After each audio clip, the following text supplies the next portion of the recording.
На строительство этого пустого овощехранилища и заброшенного цеха по консервированию овощей в Чадане потрачено 4 миллиона рублей грантовых средств. В первую же зиму из-за нарушения технологий все овощи замерзли. Без сырья встал и цех по консервированию продукции. Овощехранилище рассчитано на 1000 тонн продукции. До сбора нового урожая осталось 2 месяца, и решить вопрос нужно как можно быстрее. Со стороны Жуна и так далее, и заказчика, то есть сопровождение проекта до конца не было доведено.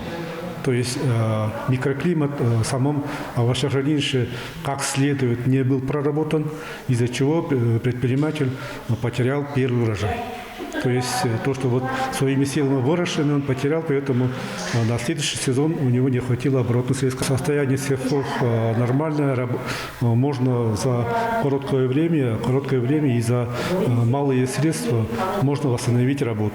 В 2021 году по проекту «Народный картофель» с семенами картофеля обеспечено 26 тысяч малоимущих семей. Напомним, что раньше в рамках проекта «Социальный картофель» поддержку получали гораздо меньше малоимущих семей – около 3000 в год. Помимо обеспечения жителей Тувы картофелем и овощами, необходимо наладить собственное мясное производство. Скота в республике для этого достаточно. Мы находимся на территории Чаданского мясокомбината, который с 2015 по 2017 годы производил тушенку, пельмени, а также колбасные изделия. К сожалению, на сегодняшний день он не функционирует.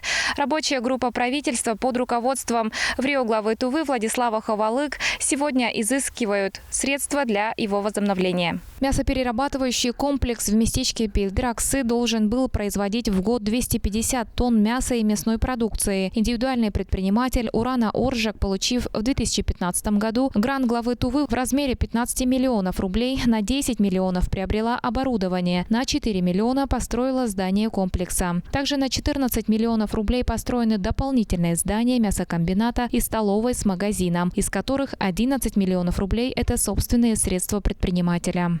Проблемы, которые привели к данному факту, на сегодняшний день является тот факт, что у предпринимателя опять-таки сложился недостаток оборотных средств, не хватило денежных средств на закуп мяса у населения, соответственно, процесс по забою не был инициирован вовремя.